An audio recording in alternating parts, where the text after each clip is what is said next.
வணக்கம் நேர்களே, இது ஷர்மிளா டாக்கீஸ். நான் உங்கள் டாக்டர் ஷர்மிளா. தொடர்ந்து நீங்க பாத்தீங்கன்னா ஜுடிஷியரி சிஸ்டம்ல ஒரு கான்ட்ரவர்சிக்கு மேல ஒரு கான்ட்ரவர்சி அடுத்தடுத்து வந்துட்டு இருக்கு. அந்த வரிசையில தான் இந்த ஒரு சம்பவத்தையும் நம்ம பார்க்க வேண்டியிருக்கு. அதாவது மார்ச் 17ஆம் தேதி அலகாபாத் ஹைகோர்ட்ல ஒரு கேஸ் வருது.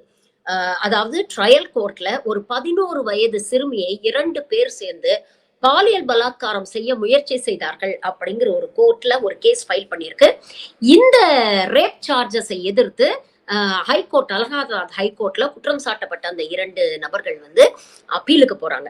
அப்போ அந்த அலகாபாத் ஹைகோர்ட்ல அந்த ஜட்ஜ் சொன்ன தீர்ப்பு தான் வந்து இன்னைக்கு நாடு முழுவதும் ஒரு பெரும் சர்ச்சையை ஏற்படுத்தி இருக்குது.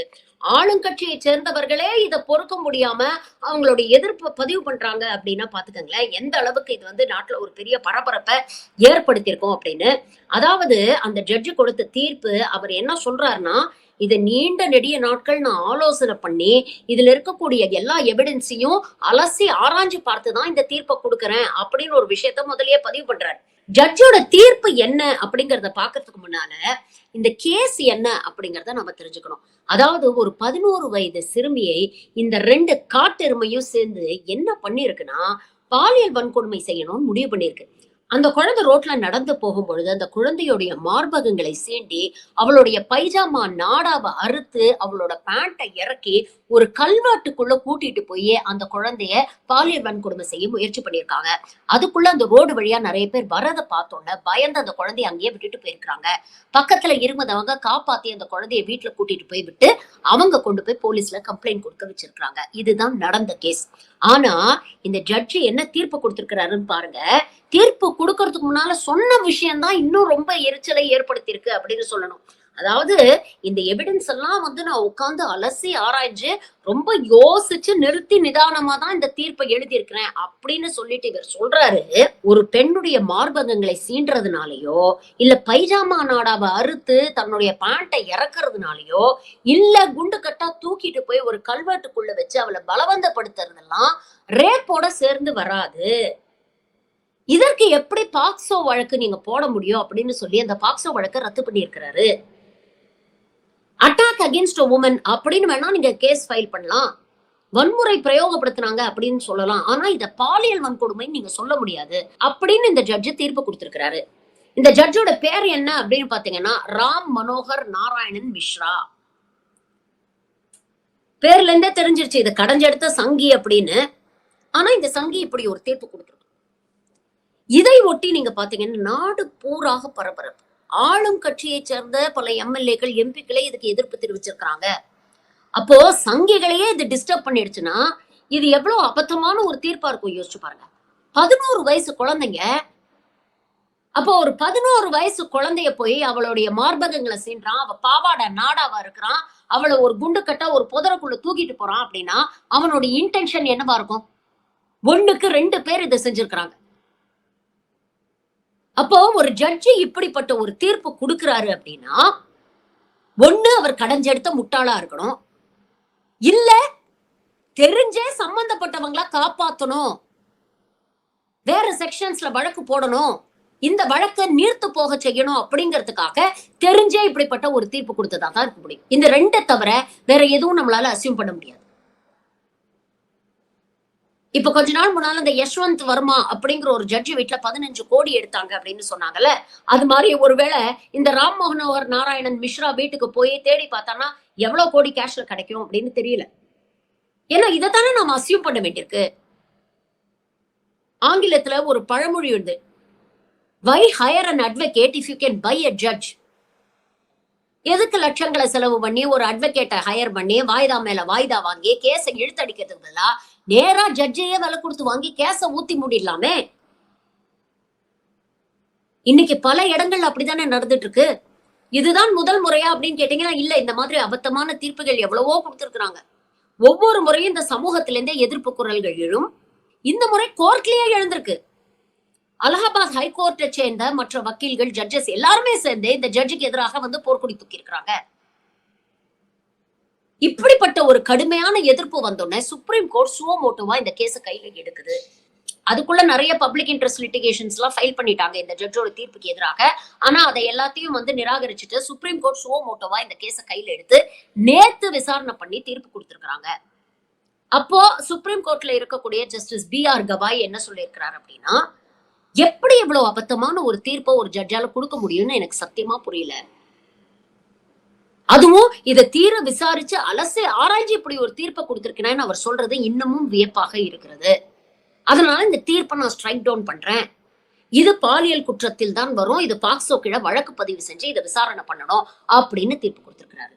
இன்னைக்கு இருக்கிற காலகட்டத்துல குழந்தைங்களுக்கு நர்சரியில படிக்கக்கூடிய குழந்தைங்க 1.5-2 வயசுல பிளே குரூப்க்கு எல்லாம் போகுது இல்லையா, அங்க ஆரம்பிச்சு நர்சரி முடிக்கிற வரைக்கும் 5 வயசுக்குள்ள இருக்கக்கூடிய பசங்களுக்கு ஒரு காலத்துல குட் டச் பேட் டச் கத்து கொடுத்துட்டு இருந்தோம். அதாவது இப்படி இப்படி தொட்டா இது குட் டச், இவங்க தொட்டா அது குட் டச், இப்படி இப்படி தொடுறது பேட் டச், இவங்க எல்லாம் உங்களை தொடக்கூடாது, இதெல்லாம் பேட் டச் அப்படின்னு ஒரு காலத்துல சொல்லி கொடுத்துட்டு இருந்தோம். இப்ப அதெல்லாம் கடந்து நோ டச் சொல்லி கொடுக்கிற காலகட்டத்துக்கு நம்ம வந்துட்டோம். யாருமே தொடக்கூடாது ஒண்ண, அதுவும் குறிப்பாக உன்னுடைய பிரைவேட் பார்ட்ஸையோ இல்ல உன்னை தவறான முறையிலோ யாருமே தொடக்கூடாது அப்படின்னு சொல்லி கொடுக்க ஆரம்பிச்சிருக்கோம். அதுக்கு காரணம் என்ன அப்படின்னு பாத்தீங்கன்னா, பெரும்பாலான சைல்டு அபியூஸ் கேசஸ்ல குற்றவாளிகள் யாருன்னு பாத்தீங்கன்னா, அந்த குழந்தைக்கு மிகவும் தெரிந்த ஒரு உறவினரோ இல்ல அந்த ஃபேமிலிக்கு ரொம்ப க்ளோஸா இருக்கக்கூடிய ஒரு நண்பராக தான் இருப்பாங்க 99% ஆஃப் த கேசஸ்ல. அப்போ இன்னைக்கு சொந்த குடும்பத்துல இருக்கக்கூடிய பிரெடேட்டர்ஸ்ல இருந்து இந்த குழந்தைகளை காப்பாற்ற வேண்டிய ஒரு அவலமான சூழ்நிலையில நம்ம இருக்கிறோம். குழந்தைங்களுக்கு எப்படி தெரியும் எவன் நல்லவன் எவன் கெட்டவன், எவன் நம்மள நல்ல விதமா பாக்குறான் எவன் தப்பா பாக்குறான் அப்படிங்கிறது குழந்தைங்களுக்கு தெரியாதுல்ல. பாலியல் ரீதியான அந்த உணர்வுகள்லாம் இல்லாத ஒரு பருவங்க அது. செக்ஸ்னால என்னன்னு தெரியாத குழந்தைங்க. அப்படிப்பட்ட குழந்தைங்க கிட்ட திடீர்னு ஒருத்தர் தப்பா நடக்க முயற்சி பண்றான்னா அந்த குழந்தைக்கு அது எவ்வளவு உடல் ரீதியாகவும் மன ரீதியாகவும் பாதிப்பை ஏற்படுத்தும். பல குழந்தைங்க இந்த மாதிரி சம்பவத்துல இருந்து மீண்டே வரமாட்டாங்க. அவங்க வளர்ந்து பெரியவங்களாகும் போது அவங்களோட இன்டர்பர்சனல் ரிலேஷன்ஷிப்ஸ் இது அஃபெக்ட் பண்ணும். அதனாலதான் இவ்வளவு கேர் எடுக்கிறோம். சின்ன வயசுலயே அந்த குழந்தைக்கு இது போன்ற விஷயங்களெல்லாம் சொல்லிக் கொடுக்க வேண்டிய ஒரு அவலமான நிலைமைக்கு சமூகம் வந்துருச்சு அப்படின்னு நாம நினைச்சு வைக்கப்படணும். ஹாஸ்பிட்டல் எடுத்துக்கங்களேன். நாங்க டாக்டரா ஒர்க் பண்றோம், ஒரு குழந்தைய எக்ஸாமின் பண்றோம் இல்ல லேடியை எக்ஸாமின் பண்றோம்னா கூட ஒரு உமன் அசிஸ்டன்ட்ட வச்சுக்கணும். ஒரு நர்ஸோ இல்ல ஒரு அட்டெண்டரோ கண்டிப்பா கூட இருக்கணும் அப்படின்னு சொல்றோம். ஏன் சொல்றோம்? ஏன்னா இன்னைக்கு குழந்தைங்களுக்கு எங்க எந்த ரூபத்துல எப்படி ஆபத்து வரும் அப்படின்னு யாராலுமே ப்ரெடிக்ட் பண்ண முடியாது. அப்போ நோய்வாய்ப்பட்ட ஒரு குழந்தைய ட்ரீட்மெண்ட் பண்ணணும் இல்ல எக்ஸாமின் பண்ணணும்னா கூட ஒரு நர்ஸை வச்சுக்கணும் இல்ல கூட ஒரு அட்டெண்டரை வச்சுக்கணும் அப்படிங்கறத இன்சிஸ்ட் பண்றோம். இன்னைக்கு செல்ஃப் டிஃபென்ஸ் கிளாஸஸ் ஏன் கத்து கொடுக்க சொல்றோம்? தற்காப்பு கலைகளை குழந்தைங்களுக்கு கத்து கொடுங்க அப்படின்னு சொல்றோம், பெண்களுக்கு கத்து கொடுங்க அப்படின்னு சொல்றோம். இன்னைக்கு உலக அளவுல பெண்களுக்கே பாதுகாப்பு இல்லாத ஒரு நாடு இந்தியா தான் அப்படின்னு பல நாடுகள் அவங்களோட டிராவல் அட்வைசரியில சொல்றாங்க. முன்னெல்லாம் நீங்க பாத்தீங்கன்னா மெட்ராஸா இருக்கட்டும் பாண்டிச்சேரியா இருக்கட்டும் நிறைய ஃபாரினர்ஸ் லேடிஸ் தனியா சும்மா ஒரு பேக் பேக்க மாட்டிக்கிட்டு ஜாலியா நடந்து போவாங்க. இப்ப அந்த காட்சிகளை உங்களால பார்க்க முடியுதா? இந்தியாவுக்கு வர்றதுக்கே வெளிநாட்டுல இருந்து வரக்கூடிய பெண்களுக்கு வந்து அச்சம் இருக்குங்க. இந்தியாவுக்கு போகாதீங்க, இது சேஃப் இல்ல அப்படின்னு சொல்றாங்க டிராவல் அட்வைசரிஸ்ல. அந்த அளவுக்கு ஒரு மோசமான நிலைமையில இருக்கு நம்ம நாடு. அப்படி இருக்கக்கூடிய சூழ்நிலையில இப்படிப்பட்ட அபத்தமான தீர்ப்புகள் வந்தா இத படிக்கிறவங்க பாக்குறவங்க என்ன நினைச்சுப்பாங்க? இன்னைக்கு நம்ம ஒரு குளோபல் எரால இருக்கோங்க. இந்த தீர்ப்பு இந்தியால இருக்கிறவங்க மட்டும்தான் படிப்பாங்களா? வெளிநாடுல இருக்கக்கூடியவங்களுக்கு இந்த செய்தி போய் சேராதா? அப்போ இங்க இருக்கக்கூடியவங்களை பத்தி அவங்களுடைய நினைப்பு என்னவா இருக்கும் யோசிச்சு பாருங்க. இதுக்குள்ள இன்னொரு விஷயமும் நீங்க யோசிச்சு பார்க்கணும். இது போன்ற அபத்தமான தீர்ப்புகள் நீங்க கொடுத்தீங்கன்னா நாளைக்கு இது போன்ற பாலியல் வன்கொடுமைக்கு ஆளாகக்கூடிய பெண்களோ இல்ல அவங்க பெற்றோர்களோ எப்படி தைரியமா வந்து போலீஸ் ஸ்டேஷன்ல கம்ப்ளைண்ட் கொடுப்பாங்க? ஏற்கனவே 10 ரேப் கேஸ் நடக்குதுன்னா அதுல 2-3 தான் ரிப்போர்ட் பண்றாங்க. அதுலயும் ட்ரையலுக்கு போறதும் 1-2 தான். அதுலயும் தீர்ப்பு கிடைக்கிறது அப்படிங்கிறது ரொம்ப அபூர்வமா இருக்கு அப்படின்னு இன்னைக்கு சொல்றாங்க தரவுகள். அப்போ இது போன்ற தீர்ப்புகள் மூலமா என்ன மாதிரியான மெசேஜை நீங்க சொசைட்டிக்கு அனுப்புறீங்க யோசிச்சு பாருங்க. ஒண்ணு, பாதிக்கப்பட்ட பெண்களுக்கு என்ன மெசேஜ் அனுப்புறீங்க? நாம போய் போலீஸ் ஸ்டேஷன்ல கம்ப்ளைண்ட் பண்ணி இத கொண்டு போய் கோர்ட்ல நிறுத்தினா நமக்கு தான் அசிங்கம். இப்படிப்பட்ட அபத்தமான தீர்ப்புகள் எல்லாம் கொடுத்து நம்மளதான் அலக்கழிப்பாங்க. நமக்கு தான் பிசிக்கல் ட்ராமா, மென்டல் ட்ராமா அதிகமாக போகுது. அதனால எதுக்கு இதெல்லாம் சொல்லி நம்மளையும் நம்ம குடும்பத்தையும் நாம அசிங்கப்படுத்திக்கணும்? பேசாம மடைச்சிட்டு கடந்து போவோம் அப்படிங்கக்கூடிய ஒரு மனநிலைமையை தானே குடுக்குறீங்க. இன்னைக்கு நாட்டில் உள்ள பெண்களுக்கு நீதித்துறையின் மீது ஒரு நம்பிக்கை இல்லாம போயிடும்ல. குற்றவாளிகளுக்கு என்ன மெசேஜ் குடுக்குறீங்க இது போன்ற தீர்ப்புனால? ஓ பரவாயில்லையா? அப்ப லேசா போய் மார்பகங்களை அமுக்கி விட்டுட்டா அது வந்து ஒரு பெரிய குற்றம் கிடையாதா? பைஜாமா நாடா நான் அடுத்து விட்டுட்டேன்னா அது குற்றம் கிடையாது. அப்ப மேலோட்டமா இதெல்லாம் நான் பண்ணிட்டு நான் எஸ்கேப் ஆயிடலாம். இப்படிப்பட்ட ஒரு தைரியத்தை, ஒரு குருட்டு தைரியத்தை தானே நீங்க இந்த அக்யூஸ்ட்க்கு குடுக்குறீங்க. இப்படிப்பட்ட ஒரு தீர்ப்பை கொடுத்து அவனை நீங்க வெளியில விட்டீங்கன்னா, அவன் நாளைக்கு போய் மறுபடியும் இதே தப்ப இன்னும் தைரியமா செய்வான். ஏன்னா அவனுக்கு தெரியும். இங்க இருக்கக்கூடிய நீதித்துறைய எப்படி வேணா நம்ம இஷ்டத்துக்கு வளைச்சுக்கலாம். அதுல ஏகப்பட்ட லூப் ஹோல்ஸ் இருக்கு. அதுல எதுலயாவது உள்ள பூந்து நாம வெளியில வந்துடலாம், எஸ்கேப் ஆயிடலாம் அப்படிங்கிற தைரியத்தை நீங்க கொடுக்குறீங்க குற்றவாளிகளுக்கு. அப்போ ஒரு பக்கம் இது போன்ற தீர்ப்பு மூலமாக குற்றவாளிகளுக்கு தைரியத்தை அதிகப்படுத்திட்டு, இன்னொரு பக்கம் ஐயையோ சட்டம் ஒழுங்கு சரியில்லையே அப்படின்னு சொன்னீங்கன்னா, அது எவ்வளவு அபத்தமான ஒரு விஷயம். இது எல்லாத்தையும் தாண்டி எந்த அளவுக்கு இன்னமும் ஒரு ஆணாதிக்க சமூகத்துல நம்ம வாழ்ந்துட்டு இருக்கோம் அப்படிங்கறது இது போன்ற சம்பவங்கள் நமக்கு உணர்த்துது. இது எல்லாத்தையும் பார்க்கும் பொழுது வருமுன் காப்போம் அப்படிங்கிறது தான் பெஸ்ட் பாலிசி அப்படின்னு தோணுது. அதனால வீட்டுல சின்ன குழந்தைங்க இருந்தாங்கன்னா தயவு செஞ்சு அவங்களுக்கு இது போன்ற விஷயங்களை நீங்களே வீட்டுல எடுத்து சொல்லுங்க. யாரா இருந்தாலும் பரவாயில்ல, மாமா சித்தப்பா எவனா இருந்தாலும் பரவாயில்லங்க, தொடக்கூடாது. 2 அடி தள்ளி நின்னுதான் பேசணும் அப்படிங்கிற விஷயத்த சின்ன வயசுல இருந்தே உங்க குழந்தைங்களுக்கு தொடர்ந்து சொல்லி கொடுங்க. பெரியவங்களுக்கு மரியாதை கொடுக்கலாம், பெரியவங்களுக்கு பயப்படணுங்கிற அவசியம் இல்லை. அதனால யாரு என்ன சொன்னாலும் என்ன வற்புறுத்தினாலும் அதை கேட்க கூடாது அப்படிங்கிற விஷயத்த சொல்லி கொடுங்க. அதே மாதிரி என்ன நடந்தாலும் பயப்படாம வந்து அப்பா அம்மா கிட்ட சொல்லணும் அப்படிங்கிற விஷயத்த கத்துக் கொடுங்க. பல நேரங்கள்ல குழந்தைகள் வந்து சொல்லும் பொழுது அதை பொறுமையா கேட்கக்கூடிய மனநிலை கூட பல பெற்றோருக்கு இல்ல அப்படிங்கிறது தான் வருத்தப்பட வேண்டிய ஒரு விஷயம். இந்த மாதிரி ஏதாவது ஒரு விஷயத்த வந்து சொன்னா பெற்றோருக்கு முதல்ல அதை ஹேண்டில் பண்றது எப்படி அப்படிங்கிறது தெரியல. அவங்களுக்கே ஓரியன்டேஷன் தேவைப்படுது. அப்ப என்ன பண்றாங்க, அந்த குழந்தையோட வாயை அடைச்சிடுறாங்க. நீ சும்மா தெரியாம எதுவும் வளராத அப்படின்னு சொல்லிடுறாங்க. அப்ப அந்த குழந்தைக்கு என்ன தோணும்?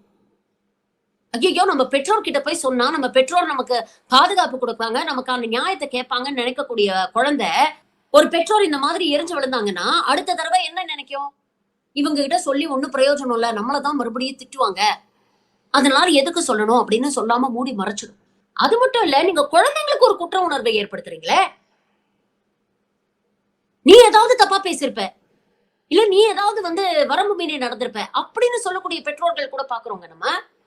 அப்போ குழந்தைங்களுக்கு உள்ளூர என்ன தோணும், ஐயோ நம்ம மேலதான் தப்பு போல் இருக்கு, நாம தான் ஏதோ தவறு பண்ணியிருக்கிறோம், அதனாலதான் நமக்கு இப்படி எல்லாம் நடக்குது அப்படின்னு நினைக்காத அந்த குழந்தைகள். இப்ப இந்த விஷயத்திலேயே பாருங்களேன், இந்த கேஸ்ல கிட்டத்தட்ட 2-3 மாசமா இந்த வழக்கு நடந்துகிட்டு இருக்கு. அந்த குழந்தைய எத்தனை தடவை கோர்ட்டுக்கு வர சொல்லி அலக்கழிச்சிருப்பாங்க. திரும்ப திரும்ப அந்த ட்ராமாவை அந்த குழந்தை திரும்ப திரும்ப ரீலிவ் பண்ணா அந்த குழந்தையுடைய உடல்நிலை, இந்த குழந்தையோட மனநிலை என்ன ஆகும் யோசிச்சு பாருங்க. இதெல்லாம் தானே நம்ம தொடர்ந்து பேசிக்கிட்டு இருக்கோம். இது போன்ற சீரியஸான பாக்சோ வழக்குகள்ல சீக்கிரம் விசாரிச்சு 3 மந்த்ஸ்க்குள்ள கேஸ முடிச்சு தீர்ப்பை கொடுக்கணும், ஃபாஸ்ட் ட்ராக் பண்ணுங்க அப்படின்னு ஏன் சொல்றோம்? முடிஞ்ச அளவுக்கு அந்த குழந்தைங்களுக்கு ஒரு க்ளோஷரை சீக்கிரம் கொடுக்கணும். உடல் ரீதியான உளவியல் ரீதியான பாதிப்புகள் ஏற்படாம நம்ம பாத்துக்கணும். இது இல்லாம அந்த பேரண்ட்ஸ்க்கும் கவுன்சிலிங் தேவைப்படுது. ஆனா இதற்கெல்லாம் இங்க ப்ரொவிஷன் இருக்கா அப்படின்னு கேட்டீங்கன்னா அன்பார்ச்சுனேட்லி நோ. எந்த ஒரு நாட்டுல ஒரு 2% கூட ஹெல்த் கேர் பட்ஜெட்டுக்கு ஒதுக்க மாட்டேங்கிறாங்களோ அந்த நாட்டுல நீங்க இந்த மாதிரி சைக்கலாஜிக்கல் கவுன்சிலிங் இதெல்லாம் நீங்க எதிர்பார்க்கவே முடியாது. பல இடங்கள்ல வந்து நிறைய லேக்குனே இருக்கு, நிறைய லூப் ஹோல்ஸ் இருக்கு. இதெல்லாம் சரி செய்யணும்னா அது இட்ஸ் பிக் லெங்தி ப்ராசஸ். ஆனா குறைஞ்சபட்சம் ஒரு மனித தன்மையோட ஒரு மனசாட்சியோட ஒரு விஷயத்த நாம அணுகலாம் இல்லையா? மெத்த படிச்ச நீதிபதிகளுக்கே அந்த மனுஷத்தன்மையோ மனசாட்சியோ இல்ல அப்படின்னா நம்ம யார்கிட்ட போய் நியாயம் கேட்க முடியும்? யோசிச்சு பாருங்க.